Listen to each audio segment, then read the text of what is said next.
voy más que nada a dar unas ideas muy generales de lo que es la revolución y la contrarrevolución y cómo funciona, vamos a decir así, la lucha de la revolución y cómo debe funcionar la de la contrarrevolución.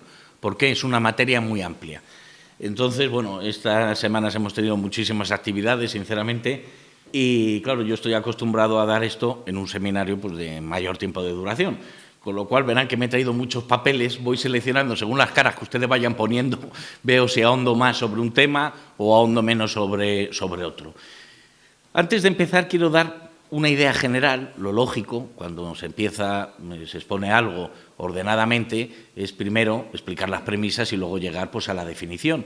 Aquí, para poder entender mejor la explicación, pues prefiero casi dar una definición inicial de lo que es la contrarrevolución y lo que es la revolución, y después, bueno, pues lo desarrollaremos y perfilaremos mejor la definición.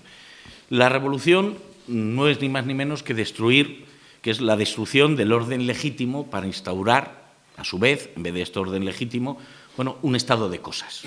Y decimos un estado de cosas, estas definiciones, tanto de revolución como contrarrevolución, son de Plinio Correa de Oliveira, que después hablaremos, que fue uno de los principales intelectuales contrarrevolucionarios que ha habido, ¿no?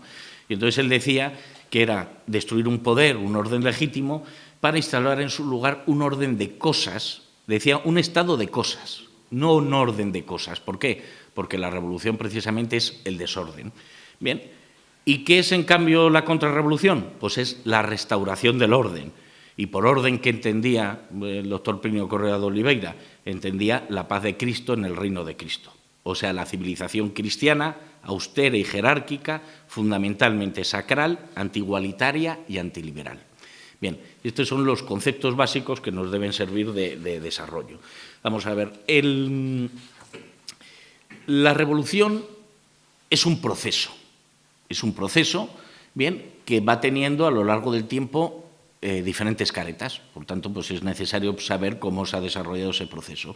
Bien, y tiene además pues, determinados instrumentos o determinada manera de actuar. Conviene primero cobrar la importancia de por qué debemos luchar contra la revolución. Decía precisamente en su libro Revolución y Contrarrevolución, el doctor Plinio daba una serie de premisas básicas que las voy a leer exactamente. Dice: conoce la revolución, el orden y la contrarrevolución en su espíritu, en sus doctrinas, en sus respectivos métodos. Ama la contrarrevolución y el orden cristiano y odia la revolución y el antiorden. Haz de ese amor y de este odio el eje en torno del cual gravitan todos sus ideales, sus preferencias y actividades. ¿Esto qué quiere decir? Estamos ante el tema quizá, o sin quizá, más importante desde el punto de vista del orden social y político. Desde el punto de vista personal está claro que la vida espiritual, la cercanía con Dios, la práctica de los sacramentos es necesario, es imprescindible y es lo fundamental en la vida del ser humano. Pero desde el punto de vista de la perspectiva social y política, la lucha contra la revolución, el ser contrarrevolucionario es esencial porque es lo que garantiza el poder permanecer como católicos. Aquí ha habido un debate que simplemente, como no es estrictamente fundamental, voy a tocar muy por encima, es un debate sobre el término. Hay muchos autores que no les gusta el término contrarrevolución porque les suena a algo negativo. Bien, el término contrarrevolución, sin embargo, tiene una serie de virtualidades que lo hacen muy necesario seguir utilizándolo. ¿Por qué? Porque netamente describe cuál es la actividad. La contrarrevolución surge cuando la revolución va conquistando plazas, va conquistando posiciones, pues surge como una reacción, por eso contrarrevolución. Y como en la guerra existe el contraataque no es simplemente una actitud pasiva de defensa, es una defensa que se convierte en reacción. Hoy en día, claro, aquí hay algún experto en comunicación, pues siempre te dicen que los conceptos negativos, pues que hoy en día no venden. Hoy en día, por ejemplo, no se dice que uno es antiabortista, sino provida, se busca lo positivo. Aquí, de todas maneras, tenemos que tener en cuenta que se trata de una militancia estricta, una militancia dura en lucha contra la revolución. Por tanto, el lenguaje militar del contraataque y la contrarrevolución pues es muy útil. Bien, hay una bibliografía básica que conviene un poco que conozcan. Libros que traten de la contrarrevolución hay muchos. Ahora, libros que estrictamente traten del tema de la contrarrevolución hay pocos. Hay muchos que lo tratan de manera tangencial, pero como parte fundamental del libro, muy pocos.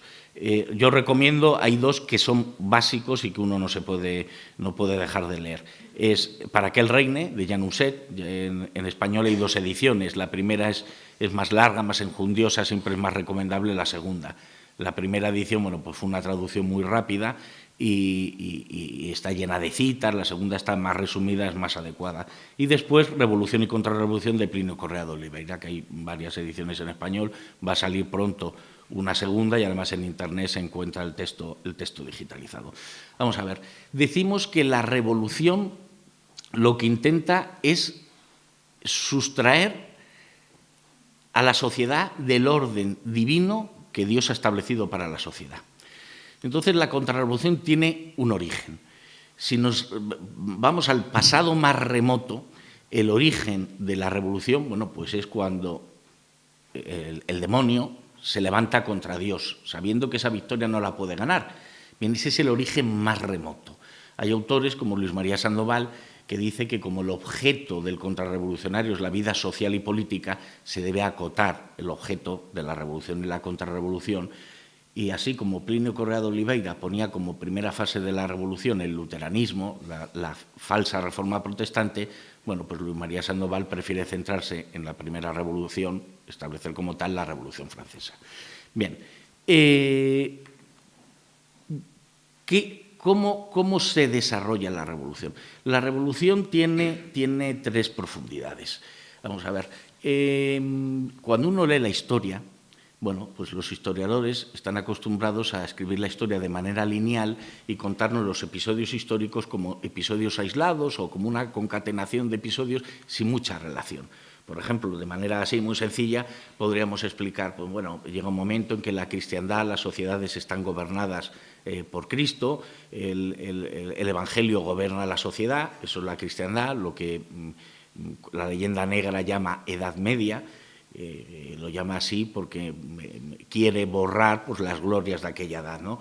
Bueno, y se levantan los reyes contra el Papa y entonces los reyes no admiten que los papas tienen el poder de la Iglesia, no admiten que influyan en el poder civil y entonces posteriormente pues, se levanta el pueblo contra un rey en Francia y le cortan la cabeza y luego sucede la Revolución Rusa. Bien, y claro, todos estos episodios no nos los explicamos o no los explican los historiadores si no se tiene en cuenta un principio fundamental, que es el de las tendencias. El doctor Plinio, bueno, pues en su obra lo que demuestra es que todo inicio de la revolución surge por las tendencias desordenadas del hombre. El momento culmen de la cristiandad es el siglo XIII. En el siglo XIII sí voy a leer unas palabras de los papas porque es fundamental cómo describen aquella época. En el siglo XIII, ¿qué es lo que ocurría? Pues lo que ocurría es que, en efecto, el espíritu del Evangelio había entrado de alguna manera en toda la sociedad. No solamente los reyes se regían por el Evangelio, sino las agrupaciones laborales, los gremios, el Evangelio lo inspiraba todo. Bien, pero poco a poco el espíritu humano pues, se fue dejando llevar por bajas tendencias. Voy a leer un fragmento que lo explica claramente, que el doctor Plinio dice: en el siglo XIV comienza a observarse en la Europa cristiana una transformación de la mentalidad que a lo largo del siglo XV crece cada vez más en nitidez. El apetito de los placeres terrenos se va transformando en ansia. Las diversiones se van volviendo más frecuentes y más suntuosas. Los hombres se preocupan cada vez más con ellas, en los trajes, en las maneras, en el lenguaje, en la literatura y en el arte. Ese anhelo creciente por una vida llena de los deleites de la fantasía y de los sentidos va produciendo progresivas manifestaciones de sensualidad y molicie. Es decir, contándolo pues, como una especie de cuento.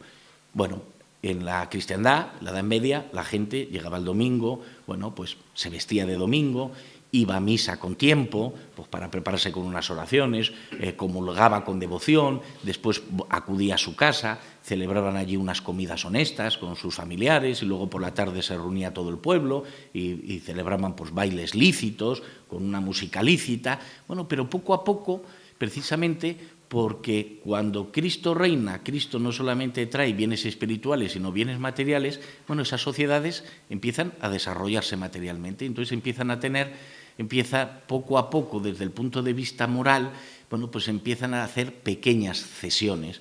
Y a lo mejor ya no se arreglan tanto para ir a misa, ya no acuden con tanta prontitud, ya no comulgan con tanta devoción, luego a lo mejor cometen pequeños excesos en las comidas, a lo mejor los bailes ya no son tan limpios, a lo mejor son un poco más procaces y a lo mejor se rebaja, a lo mejor los vestidos son más provocativos y entonces se va preparando el ambiente de la revolución.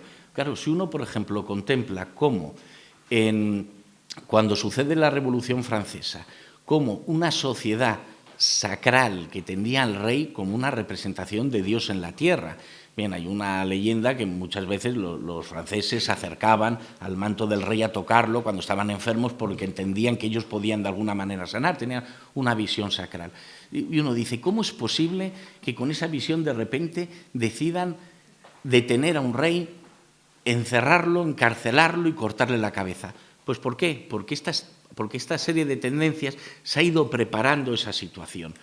Con este tipo de rebajas de la propia actividad moral, del propio comportamiento humano, bueno, hasta el punto que poco a poco, el doctor Plinio, por ejemplo, compara esto con un bosque. Si un bosque está perfectamente con agua suficiente, los árboles están verdes y si uno intenta prender fuego al bosque no lo va a conseguir. Pero si el bosque lo ha secado previamente, el fuego corre rápidamente. Bueno, pues eso es lo que pasa en las revoluciones. Cuando estalla una revolución se ha ido preparando por la vía de las tendencias. Entonces, la primera profundidad de la revolución es precisamente esta, en las tendencias.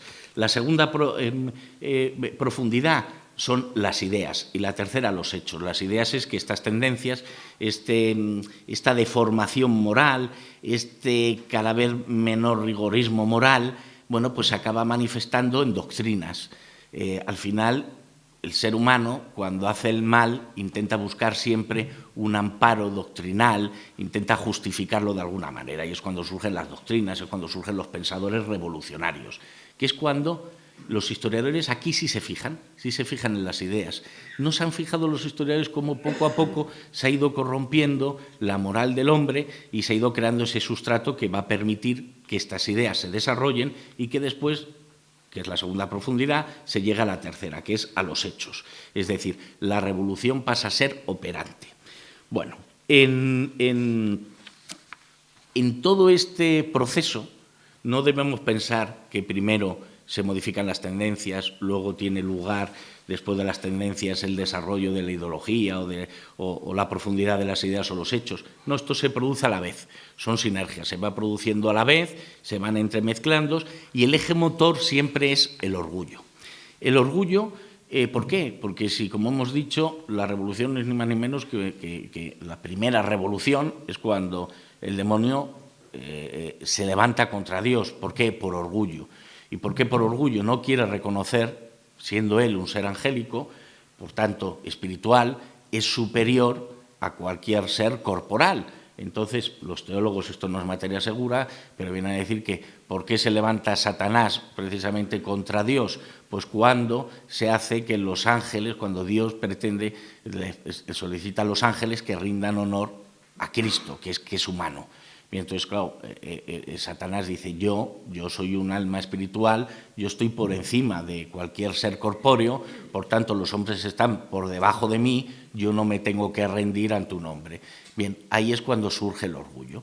Y hay una materia, hay algo que va pasando, es un hilo conductor, bien, que es que todo proceso revolucionario no solamente interviene en el orgullo, sino otro aspecto que hace que lo veamos desde lejos venir, si estamos instruidos, y es el igualitarismo.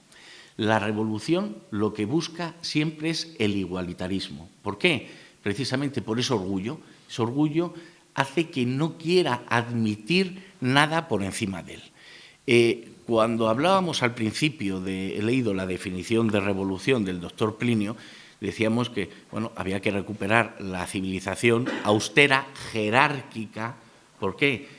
El tema de jerárquico. Dios ha creado el mundo de manera jerárquica. de tal manera que hasta los ángeles, por ejemplo, los ángeles son jerárquicos, tronos, potestades, dominaciones. Bien, hay una jerarquía natural. En la sociedad hay una jerarquía natural. La revolución lo que quiere romper es esta jerarquía. ¿Y cómo? A través del principio del igualitarismo. De hecho, la Revolución Francesa, todos sabemos, bueno, pues uno de sus principios era la igualdad. El doctor Plinio hablaba de 4 revoluciones, en este proceso revolucionario 4 etapas. La primera, la Revolución Luterana. ¿Qué busca la Revolución Luterana? Precisamente el igualitarismo en el mundo eclesiástico. Los protestantes, con su falsa reforma, entre otras cosas, lo que pretenden es acabar con el sacerdocio. Para ellos, el sacerdote viene de sacerdos, que es separado, es alguien que está separado de la sociedad. La autoridad de interpretar las Escrituras la tiene la Iglesia, a través del Papa, los obispos, bien, los sacerdotes se forman en seminarios, es decir, hay una autoridad allí que es el intérprete auténtico, bien, de las Escrituras. Claro, los luteranos que buscan, los protestantes que buscan el igualitarismo, no, yo no admito que nadie me diga cómo debe interpretarse las Santas Escrituras. Cada uno de nosotros las puede interpretar libremente. Ahí surge la libertad de interpretación. El igualitarismo en el aspecto religioso. Segunda fase o gran fase de la Revolución Francesa. Ahí lo que se pretende es el igualitarismo político. ¿Cuál es el objeto final de esa revolución? Pues acabar con el poder real, con el poder de los nobles, bien, y establecer que todos, frente al poder, ocupan la misma posición y deben ocupar el mismo lugar. Esto no hay que confundirlo, no vamos a entrar, porque ya digo que es transmitir simplemente unas ideas generales de qué es revolución y contrarrevolución, no vamos a entrar en el carácter democrático, no, porque la democracia, bien entendida, en la Edad Media ya existía. Las Cortes surgen en la Edad Media precisamente para limitar en determinados aspectos el poder del rey. En la cristiandad, en lo que la leyenda negra llama Edad Media, los municipios, los alcaldes, los elegían los propios convecinos en el pueblo. Es decir, había una democracia, sinceramente, mucho más directa de la que puede existir hoy en día. ¿Por qué? Hoy en día, o a través de la Revolución Francesa, lo primero que hacen los revolucionarios es nombrar prefectos, bien, y los alcaldes dejan de ser elegidos por la población, por los convecinos. Hoy en día, en casi todo Occidente, el sistema democrático se articula a través de partidos políticos, no es una democracia auténtica. Entonces, no vamos a entrar en ese detalle, pero la segunda revolución busca el igualitarismo en ese plano. La tercera revolución, la tercera gran revolución, es la revolución rusa. La revolución rusa, ¿qué es lo que busca? El igualitarismo, estoy hablando muy en esencia, podríamos entrar más en detalles, ¿no? Busca el igualitarismo en el plano económico. Como no existe la propiedad privada, todos tienen la misma relación con la propiedad pertenece al Estado y entonces en esta teoría comunista ni hay ricos ni hay pobres, todos están igualados. Y luego hay una cuarta revolución que los autores la tratan de diferente manera. Por ejemplo, Plinio Correa de Oliveira, bueno, pues decía que era la revolución anarquista, que nace en la revolución del 68. Hoy en día, debido a los hechos nuevos que han sucedido en estos últimos años, podemos aún concretar más. Esta cuarta revolución quizás sea la revolución de género, es decir, el igualitarismo en el aspecto biológico. No hay hombres ni hay mujeres por la doctrina de género, todo es lo mismo y es más, uno se puede cambiar de sexo si quiere, porque como el sexo no tiene ninguna significación.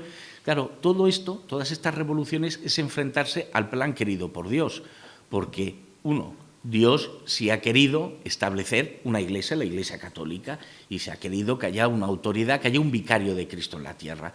Dios sí ha querido unas jerarquías políticas. Dios sí ha querido, si quiere, la propiedad privada. De hecho, la propiedad privada es la garantía, por ejemplo, de la libertad de la Iglesia.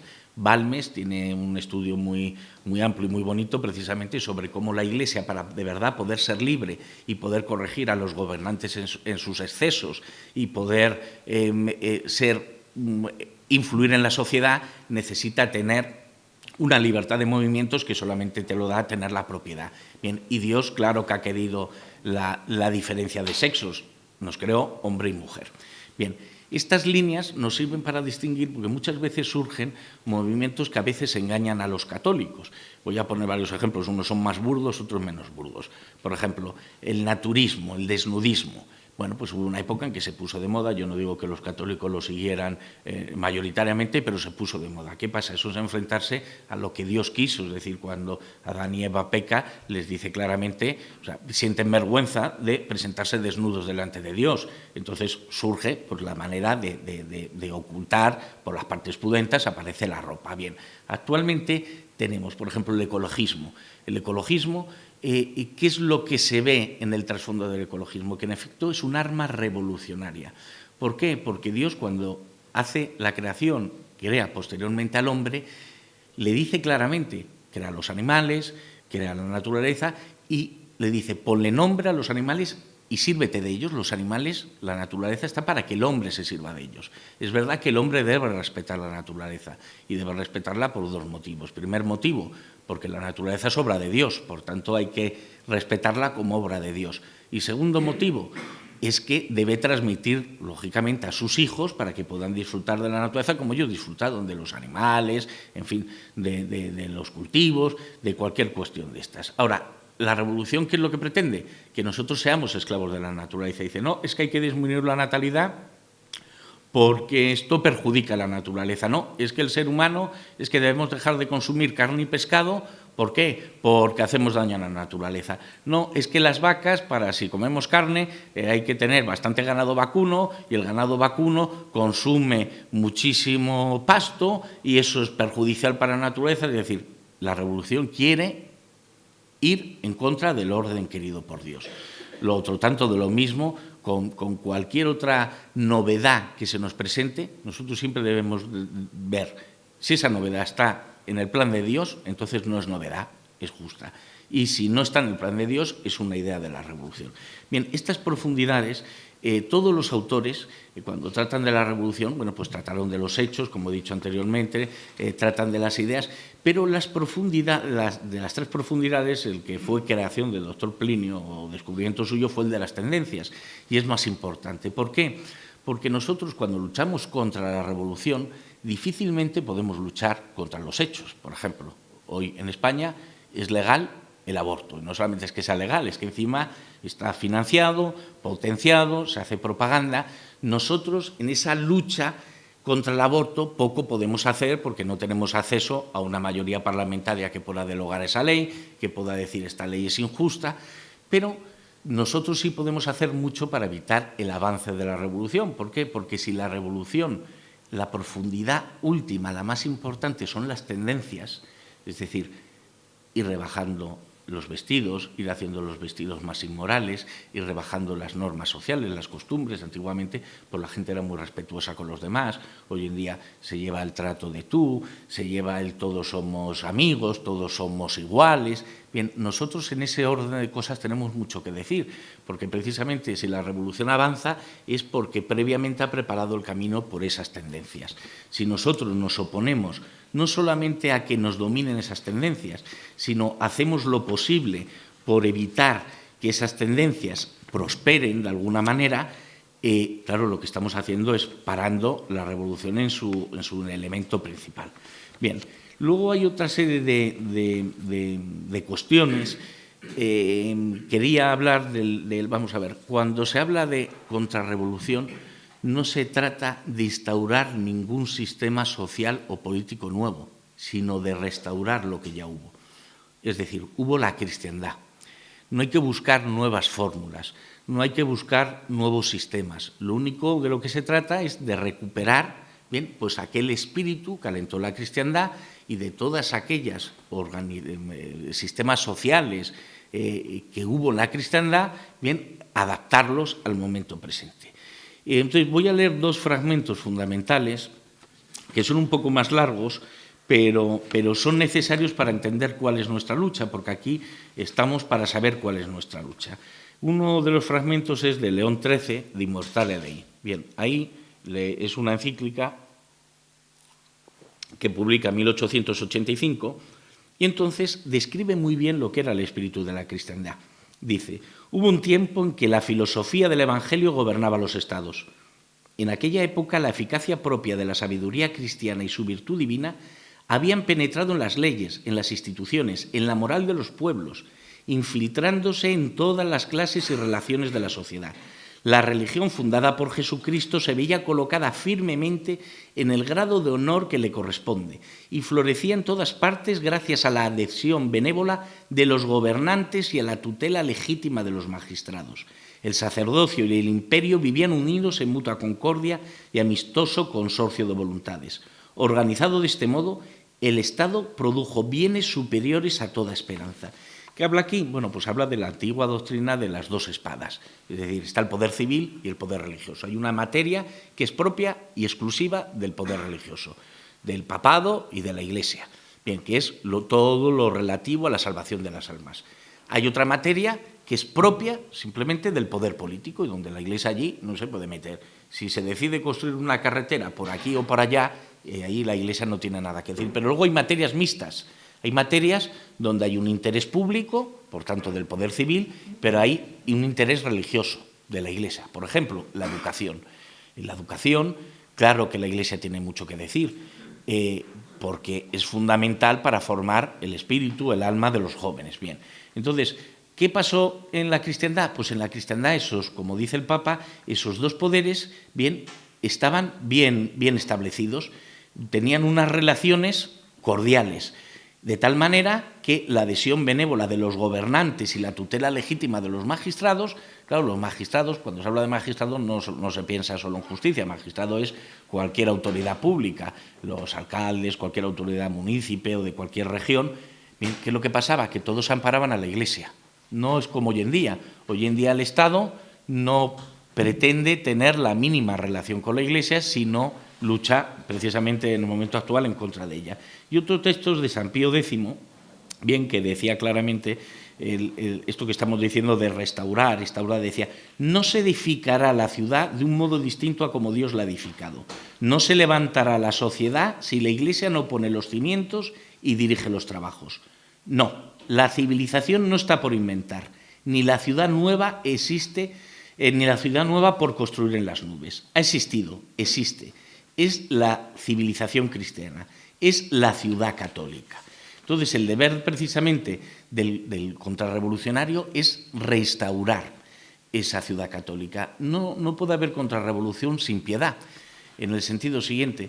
Si la contrarrevolución es de alguna manera restaurar el orden que la revolución se ha empeñado en trastocar, bien, pues toda restauración supone un acto de piedad a nuestros ancestros, bueno, pues que desarrollaron determinadas instituciones, desarrollaron determinadas formas sociales y de alguna manera hay que rescatar o hay que recuperar ese trabajo, esa buena labor, esa tradición.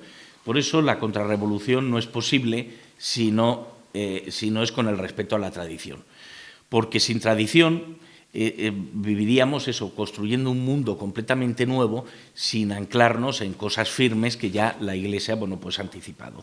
Bueno, y hay una serie de conceptos que debemos tener claros. Vamos a ver, el hombre está precisamente para conocer, amar y servir a Dios.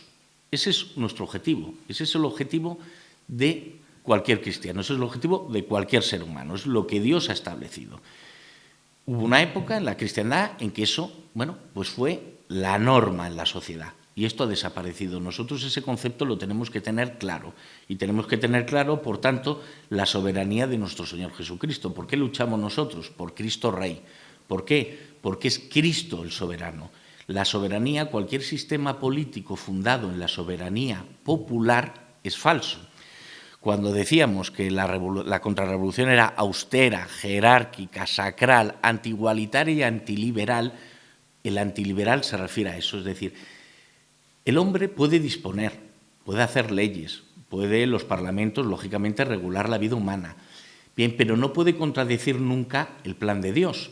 ¿Qué hizo Lutero? Lutero precisamente lo que viene a introducir es la duda en la fe. En la cristiandad, hasta esa época, todos los europeos, todos los habitantes de la cristiandad tenían claro que había una verdad, tenían claro que había una ley moral, tenían claro que había el bien y el mal, y el bien sabían lo que era y el mal sabían lo que era. Y entonces lo que se trataba era de que el poder público, de alguna manera, no pusiera obstáculos a la salvación de las almas. De alguna manera el poder público, o sea, de alguna manera no, de manera clara, debía seguir los dictados de Dios. Lo que Dios había establecido que era pecado y por tanto no podía tener amparo legal.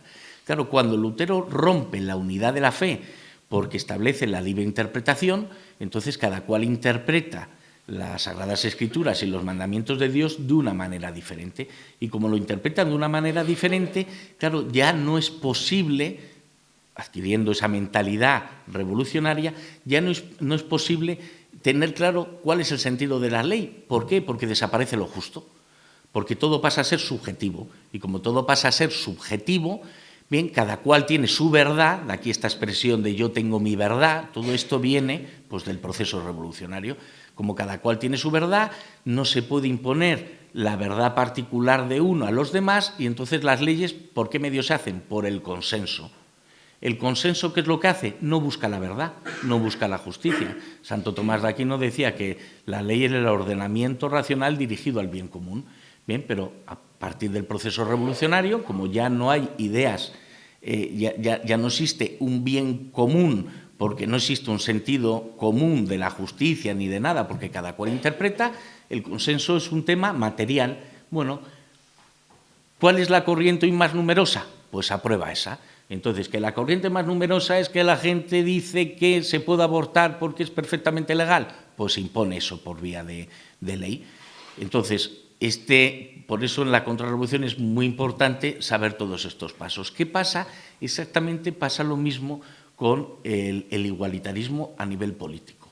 Por ejemplo, antiguamente los ordenamientos jurídicos no eran como hoy en día. Hoy en día existe un código civil y un código penal, y en la inmensa mayoría de la gente cree, sobre todo el Código Penal, que ha sido un avance porque se aplica el mismo Código Penal a todo el mundo, a los eclesiásticos, a los nobles, a los no nobles, a los que ocupan el poder, a los que no lo ocupan. Bien, antes no era así.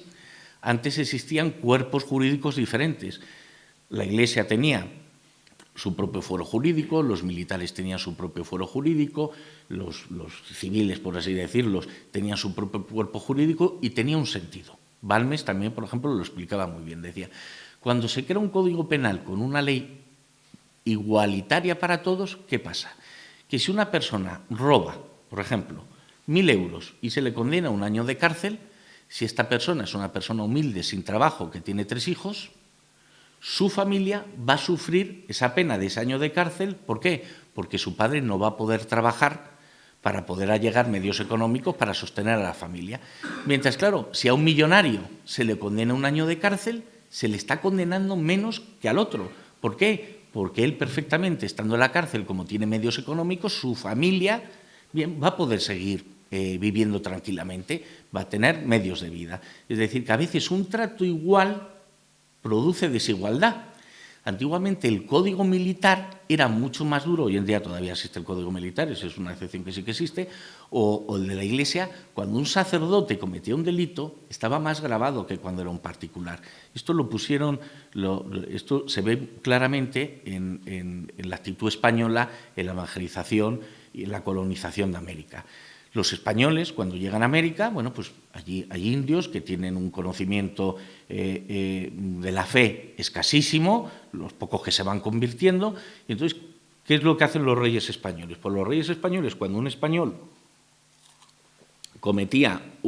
indio cometía un delito contra un español, establecían determinada pena. Pero cuando era el español quien lo cometía contra el indio, la pena estaba agravada, era el doble normalmente. ¿Por qué?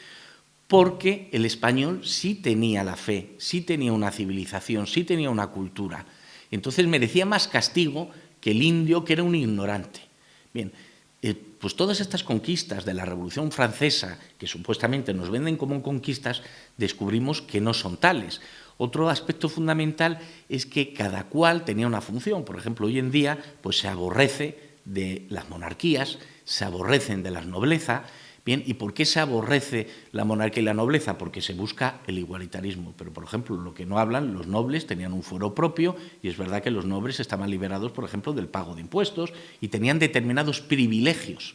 Bien, pero esos privilegios tenían que ver con la asunción de sus propias responsabilidades. ¿Por qué? Porque cuando el rey necesitaba sus mesnadas para hacer la guerra a un enemigo, bien, los nobles obligatoriamente tenían que ir y obligatoriamente tenían que jugarse la vida. Es decir, claro que tenían unos privilegios. Privilegios, recordemos, que lo tenían todos.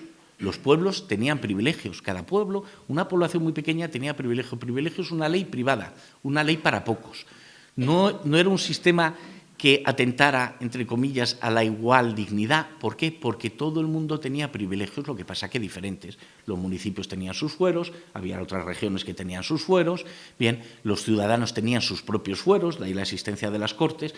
Entonces, todo esto que vamos viendo como conquista pasa lo mismo con el tema económico. Bien, el tema económico, cuando se pretende igualar a todos, ¿qué es lo que ocurre? Antiguamente, bueno, pues existían familias que tenían terrenos, tenían propiedades y sabían perfectamente que había una responsabilidad social por su parte. Bien, en la gestión de estas propiedades, bueno, y establecían instituciones de caridad, la Iglesia tenía instituciones de caridad.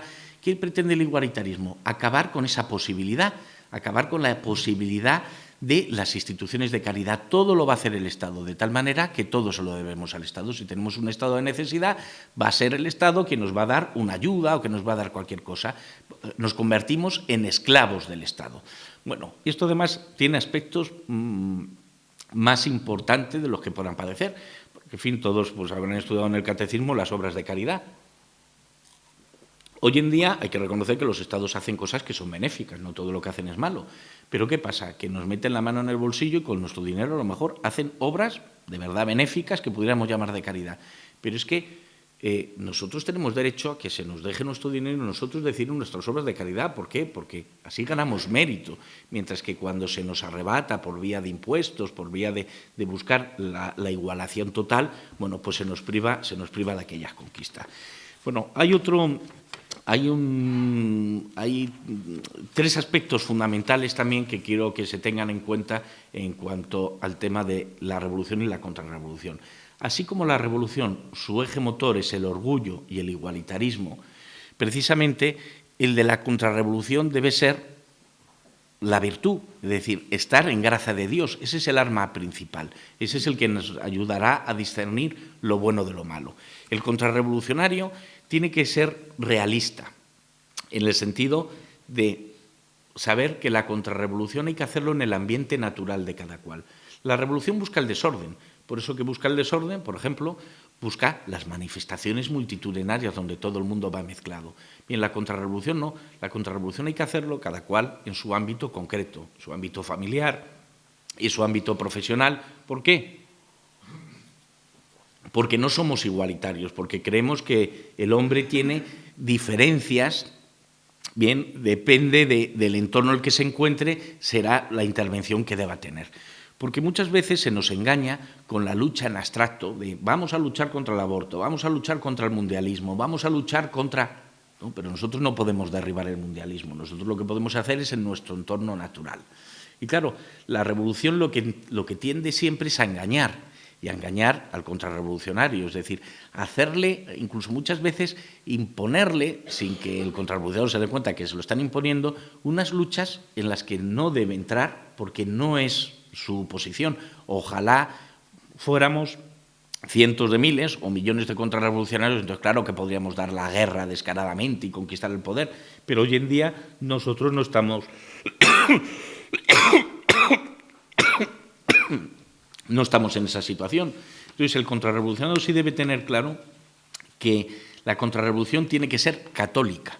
No hay otra posibilidad. Es verdad que nos podemos aliar temporalmente para objetivos concretos, bueno, pues vamos a decir con otros cristianos que no sean católicos, con gente incluso que sea agnóstica, que sea atea, pero será para cosas muy concretas, pero con carácter general no, porque lo que nosotros tratamos es de restaurar el reinado social de Jesucristo. En esto, lógicamente, bajo ningún concepto nos pueden ayudar los enemigos ni nada por el estilo. nos pueden ayudar en cosas temporales. Bien, y en esta lucha lo que está claro es que debemos comprender y conocer qué es la revolución en su profundidad. Vamos a ver, después hay una serie de detalles que no voy a entrar, y es aprender a distinguir los que son netamente contrarrevolucionarios de los que son conservadores. ¿Por qué? Porque hay a veces que nos creemos que todos somos lo mismo, todos los que nos decimos católicos, bien, deberíamos ser en esencia contrarrevolucionarios, pero no es así. Hay gente que simplemente es conservadora, que lo que busca es, bueno, que la revolución no avance más, pero no pretenden ir marcha atrás, no pretenden esa conquista. En este aspecto, claro, tampoco debemos caer en engaños. Por ejemplo, hoy por hoy la lucha política está muy limitada porque tenemos las fuerzas que tenemos.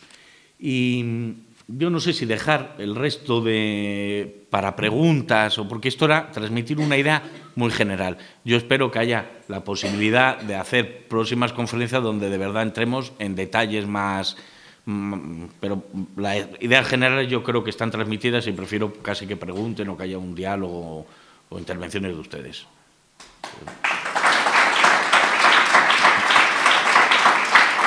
Claro, pues vamos a ver, mira, yo entiendo que hay maneras muy prácticas, y voy a traer a colación un libro que podrán comprar aquí, que no tiene nada que ver ni con Jóvenes por España ni conmigo, pero es un libro muy interesante que es Morir por Cristo Rey, que es la biografía de Antonio Mollelazo.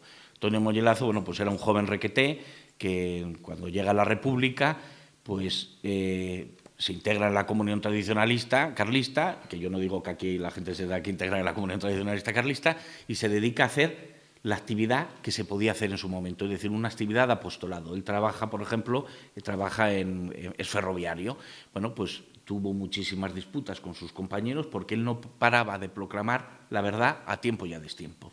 De tal manera que cuando se inician campañas políticas o campañas contra la Iglesia, pues él no tenía temor en salir a la calle, pues a defender las iglesias cuando eran atacadas, a colgar carteles en defensa de la Iglesia. Bien, esa era una actividad concreta que a él le supuso persecución, bien, porque fue varias veces metido en prisión. Se cuenta como anécdota que cuando el juez le preguntaba, jueces, algunos de ellos muy contrarios precisamente al catolicismo, cuando le preguntaban cómo se llamaba, pues él decía su nombre y a continuación para servirle a Dios y a usted. Claro, eso le exponía de los nervios. Bueno, cuando llega la guerra, bueno, pues él se presenta como voluntario y muere precisamente pues, por defensa de unas monjas en una localidad.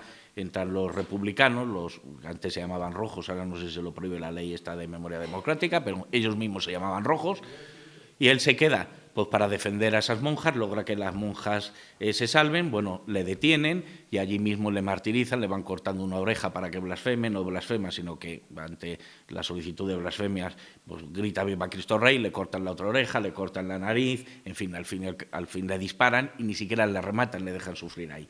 Bueno, pues ¿qué nos enseñan estas vidas?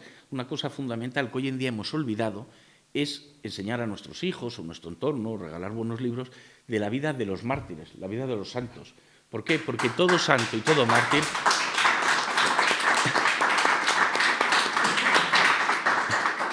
todo santo y todo mártir es santo y es mártir por realizar una actividad concreta en un mundo concreto. Hay una diferencia, por ejemplo, ya que hablamos de revolución y contrarrevolución, entre Lutero y Santa Teresa de Jesús, o San Juan de la Cruz. Lutero pretendió ir de reformista. Sin embargo, Santa Teresa de Jesús y San Juan de la Cruz sí fueron reformistas. ¿Por qué?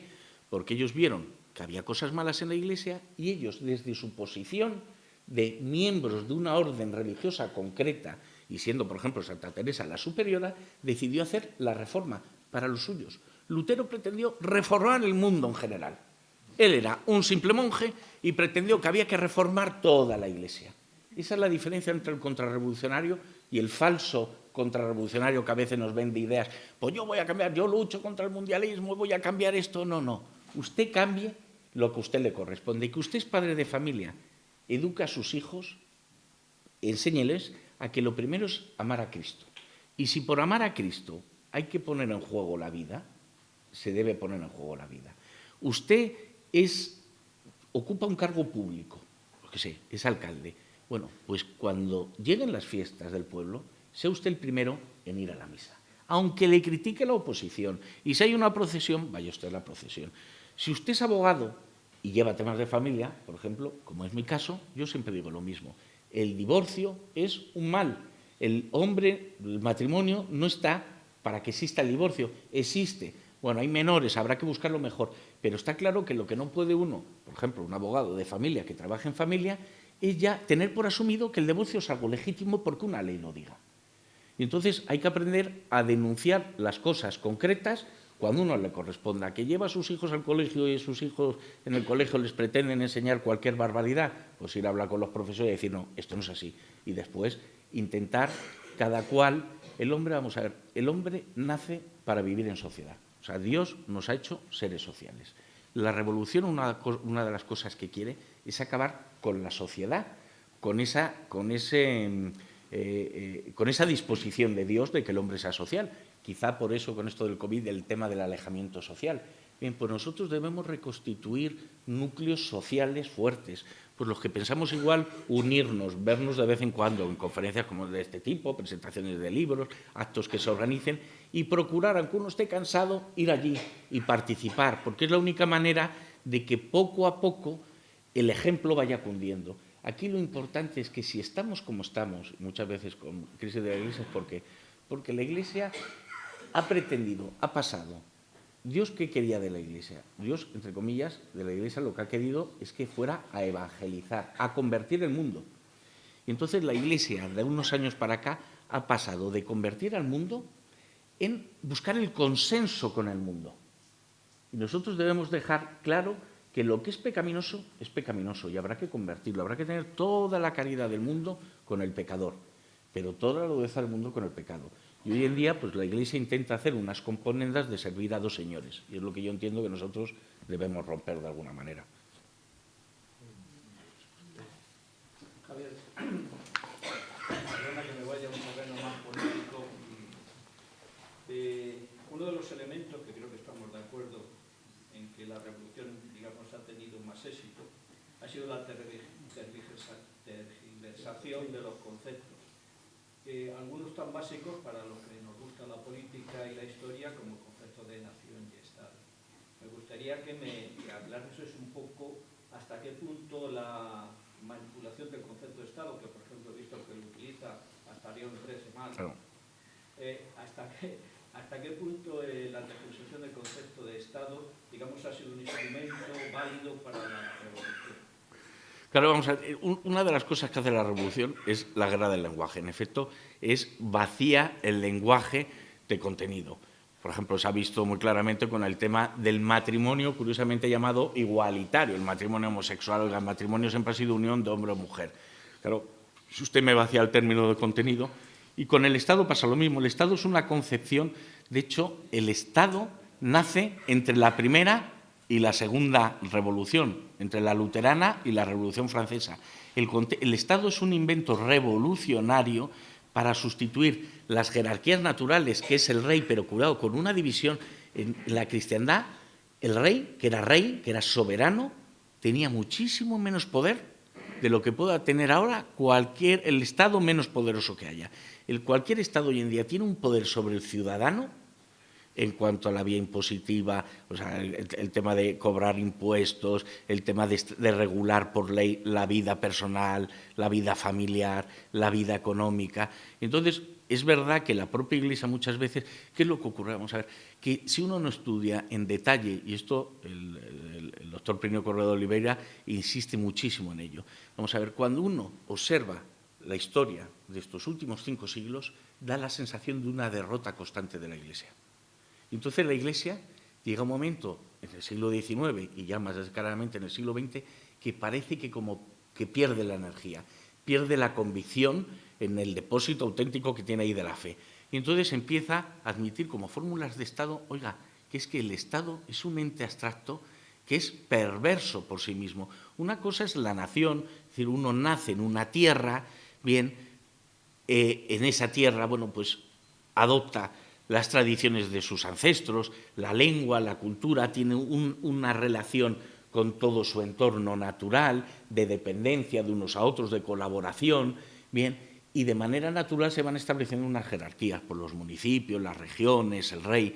Claro, desde el momento en que el Estado se convierte en algo que da igual quién lo lleve, el Estado es un ente autónomo que existe y que, sobre todo, para los que defienden la figura del Estado, el Estado tiene legitimidad para, sin límite ninguno, establecer y regular todo lo que quiera. Claro, eso es saltarse la soberanía de Dios, entre otras cosas. Y claro, Bodino, todos estos autores, Maquiavelo, todos esos pertenecen a la Revolución. Es que hay cosas, por ejemplo, el Renacimiento. El Renacimiento español es verdad que es algo diferente, pero el Renacimiento, que todos en general pues tenemos una buena concepción del Renacimiento. Sin embargo, el Renacimiento es el principio de la Revolución. Y en esto que hablamos de las tendencias, bien, se pasa de un arte donde todos son, no solamente había representaciones religiosas, pero donde se traslucía claramente el carácter católico de aquella civilización, de aquella cristiandad, el Renacimiento empieza a recuperar mitos griegos y latinos, empieza a representar al hombre y a la mujer de manera sensual,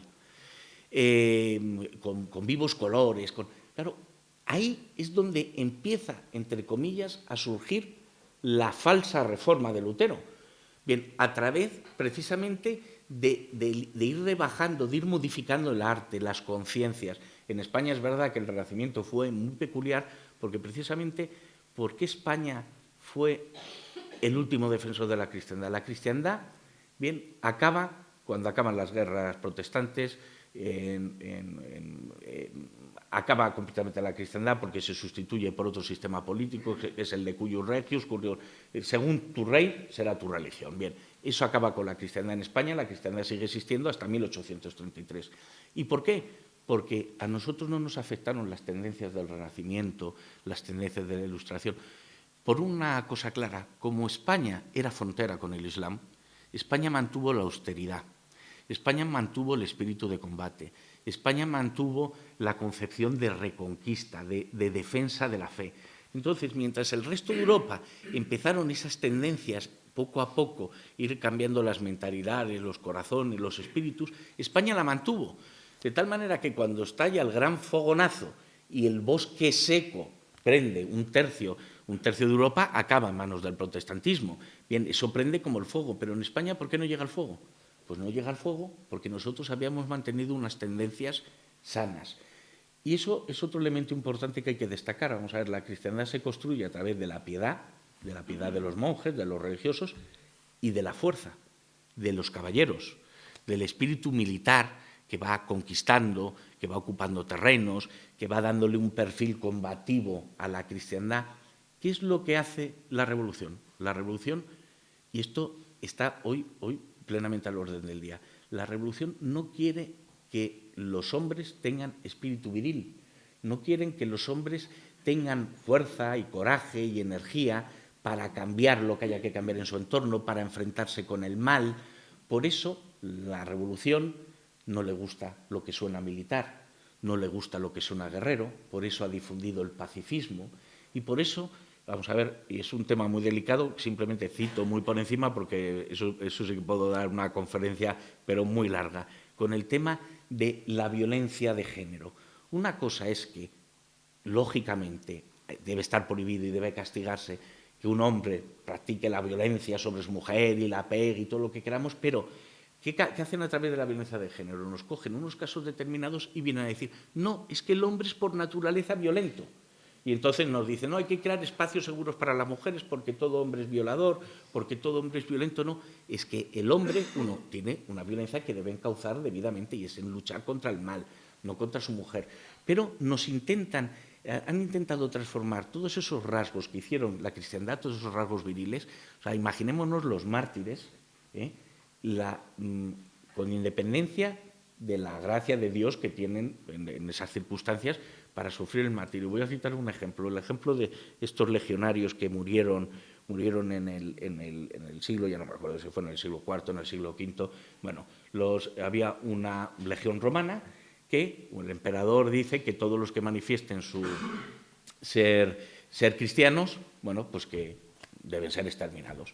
Y entonces ahí, creo que son 40, son mártires, no me acuerdo del nombre, los mártires de Somón, bueno, un sitio en Turquía. Son 40 legionarios quienes dicen ser cristianos. Bueno, entonces, ¿qué hace el prefecto? El prefecto los manda a las prisiones, allí entre tormentos, ninguno cede, y entonces al final los castiga de la siguiente manera. Dice, bueno, los voy a lanzar a un lago de agua fría, de agua helada, bien, completamente desnudos, y cualquiera que levante la mano, le sacamos de esas aguas heladas, y al lado se habían preparado unas aguas cálidas.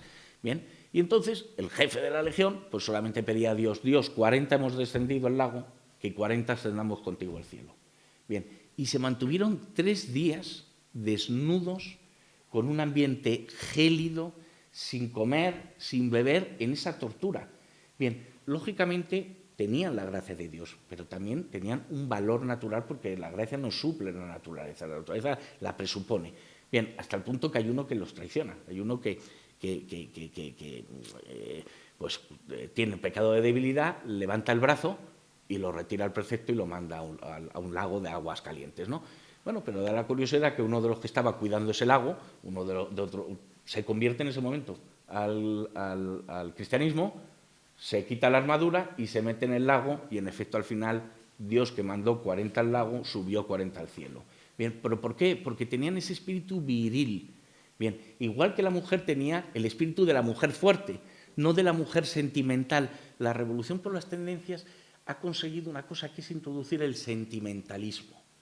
Y entonces nos ponen dibujos animados con que los animales hablan y tienen sentimiento. Claro, los niños pues ya no quieren comer carne. Ya, claro, ¿quién va a sacrificar un animal pues para hacer carne? Nos han ido metiendo el amor sentimental. No, el amor, sí, claro que tiene una parte de sentimiento, pero tiene una parte de obligación. A mí, que cuando en los matrimonios pasa, no es que se acabó el amor y se separan. Mire usted, cuando Dios nos dio la orden, vamos a decirlo así en tono militar, de amaros unos a otros, es que el amar tendrá algo de voluntario. No solamente de que es un angelito que te lanza una flecha, porque si no nos podría obligar a algo en lo que no concurra nuestra voluntad. Bien, y es que amar es un esfuerzo, y se puede amar esforzándose en amar, y se puede perdonar esforzándonos en perdonar. Entonces, todo ese sentimentalismo, bien, nos lo han ido arrebatando. Hoy en día, una manera muy clara de luchar contra la revolución es enseñar a nuestros hijos, bueno, pues el ejemplo de los que murieron, o sea, con honor y con gloria, de los cantidad de militares, de héroes, de conquistadores que hicieron hazañas que ningún otro pueblo se atrevió siquiera a soñar. Los españoles realizaron hazañas, hay aventuras para contar. Hoy en día esto no se cuenta a los niños, no se les cuenta. Estos son los ejemplos que debéis seguir, estos santos y estos héroes. Si seguís estos ejemplos, España o el mundo cambiará. Si no seguís estos ejemplos, no cambiará. Y claro, se nos ha manipulado la historia. Por eso no se quiere que se hable de la cruzada, no se pueden realizar homenajes. Vamos a ver, es que en la cruzada hubo actos heroicos como el del Alcázar, que por mucho que pretendan borrarlos con la ley de memoria histórica, están ahí. Y la revolución que quiere esa España, en concreto en España, España fue católica y tiene un claro perfil católico. Y entonces todos esos hechos históricos que tienen su fundamento en la fe, todos esos hechos heroicos, pretenden borrarlos para que los españoles no recuerden que hay una fe allí que ha movido montañas, que hay una fe que cuando ya se había acabado la posibilidad, la cristiandad ya estaba en ruinas, o estaba a punto de estar en ruinas y ya no había pueblos que evangelizar, pues España dijo, no, es que nosotros no nos conformamos con esto. Y descubrieron un mundo nuevo porque necesitaban evangelizar gente, porque necesitaban llevar almas al cielo, que esa es la labor del contrarrevolucionario. Salvarse a sí mismo, pero procurar la salvación del al lado. Entonces, no sé si me he extendido demasiado en la... Pero si hay más preguntas... Has hablado de los pueblos, ¿no? Esto no podría ser como una discriminación o una... No se oye. Digo que el hecho de los fueros de distintas regiones, ¿no? O de distintos pueblos, no podría suponer una discriminación de otros. Claro, vamos a ver, la cristiandad era una sociedad, sinceramente, muy compartimentada. Por ejemplo, el Estado hoy en día tiene más poder de lo que tenían entonces los reyes. ¿Pero por qué? Porque el poder estaba muy dividido. estaban los reyes, estaban los nobles y después, por ejemplo, en las ciudades o los pueblos tenían unos derechos inalienables, que no podía venir el rey siquiera a arrebatárselo. Eso era el fuero. Y el fuero no era injusto. ¿Por qué? El fuero es injusto si alguna región o un pueblo tuviera fuero y los demás no. Es que todos los pueblos tenían fueros. Es que todas las regiones tenían fueros. ¿Y el fuero a qué corresponde? Pues el fuero, aunque parezca mentira, corresponde también a una previsión divina. Vamos a ver, Santo Tomás de Aquino se presenta la siguiente cuestión. Vamos a ver. Dios ha creado multitud de cosas. Porque si Dios es omnipotente, podía haber creado una sola cosa, una sola realidad, por así decirlo. Vamos a rebajar mucho el pensamiento de Santo Tomás de Aquino para que se entienda, pero podía haber creado una sola cosa, una sola realidad que le rindiera honor, tal. Decidió crear una pluralidad, creó todos los planetas, creó en la Tierra multitud de especies animales, vegetales, hombres, seres humanos. ¿Pero por qué? Porque Dios tiene muchísimas facetas y precisamente esa pluralidad refleja mejor la inmensidad de Dios. La pluralidad, cada uno de nosotros somos diferentes. Bien, pues igual que cada uno de nosotros somos diferentes, cada población, cada región es diferente, tiene unas cosas específicas. Y el fuero lo que regula son esas cosas específicas. Bien, y simplemente les da la posibilidad de seguir manteniendo esa especificidad. Bien, que es ni más ni menos que el principio de subsidiariedad, que esto lo enseñaba la Iglesia. ¿Quién debe gobernar a los hijos? El padre de familia. Cada familia, el padre de familia es quien gobierna a los hijos. Bien, en un municipio, ¿por qué tienen que venir de fuera a decirte lo que tú debes hacer? Entonces es un principio que desde el momento en que se concibe que todos tienen leyes, pero claro, ¿qué hace precisamente la revolución? La revolución busca el igualitarismo y por eso acaba con los fueros. Bien, con los fueros, no solamente en España, es que los fueros no es propio español, es que en la Edad Media existían fueros en todos lados, que los españoles quizá eran más desarrollados, pero lo que intenta es eso, es acabar con todas las diferencias, crear algo completamente, supuestamente igual, que es más fácil gobernable, porque es más difícil gobernar cuando hay diferencia, pero claro, es que el hombre, cada cual tenemos Dios nos ha dado cada uno un plan. Bien, pues también a las regiones, también a los pueblos. No tiene el mismo, por ejemplo, España, en la teología de la historia, no tiene la misma posición que Francia. Francia es la hija primogénita de la Iglesia, sí, pero España fue la elegida para ser el martillo de Trento, es decir, para cuando el protestantismo arrebataba pueblos y pueblos, ¿sabes?, por la herejía a la Iglesia, pues España fue la elegida para darle, por cada pueblo que la herejía la arrebataba, darle 10. En América, nosotros por cada alma que se llevaba Lutero, o los suyos o los protestantes, nosotros traíamos a 10 de los territorios que estábamos colonizando. Italia tiene su sentido en la historia, en la teología de la historia, y esas diferencias hay que respetarlas. Dios no quiere la uniformidad, si no nos hubiera creado como robots, y no lo ha hecho así.